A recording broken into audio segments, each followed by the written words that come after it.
Thoothukudi Sterlite ஆலையை மூட சென்னை உயர்நீதிமன்றம் பிறப்பித்த உத்தரவை உச்சநீதிமன்றம் ரத்து செய்துள்ளது. அதே நேரம் மார்ச் 30ஆம் தேதி ஸ்டெர்லைட் ஆலையை சீல் வைக்க தமிழ்நாடு மாசு கட்டுப்பாட்டு வாரியம் எடுத்த நடவடிக்கையை இந்த தீர்ப்பு கட்டுப்படுத்தாது என்றும் நீதிபதிகள் தெரிவித்துள்ளனர். சுற்றுச்சூழல் விதிகளை மீறியதால் தூத்துக்குடி ஸ்டெர்லைட் தாமிர உருக்காலையை மூடும்படி கடந்த 2010ஆம் ஆண்டில் சென்னை உயர்நீதிமன்றம் உத்தரவு பிறப்பித்திருந்தது. அந்த உத்தரவை எதிர்த்து உச்சநீதிமன்றத்தில் ஸ்டெர்லைட் ஆலை அப்பீல் மனு தாக்கல் செய்தது.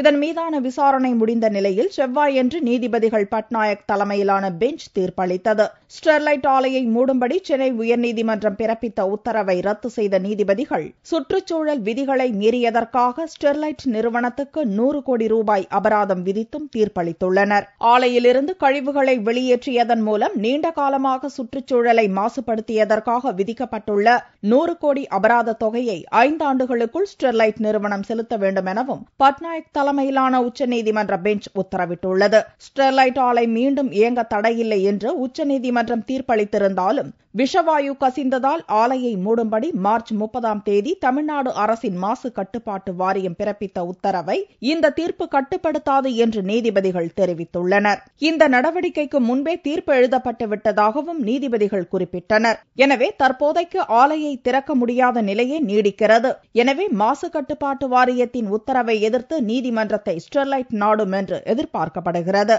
அதேபோல உச்சநீதிமன்றத்தின் தீர்ப்பை எதிர்த்து தமிழக மாசு கட்டுப்பாட்டு வாரியம் மறுசீராய்வு மனு தாக்கல் செய்ய திட்டமிட்டுள்ளது.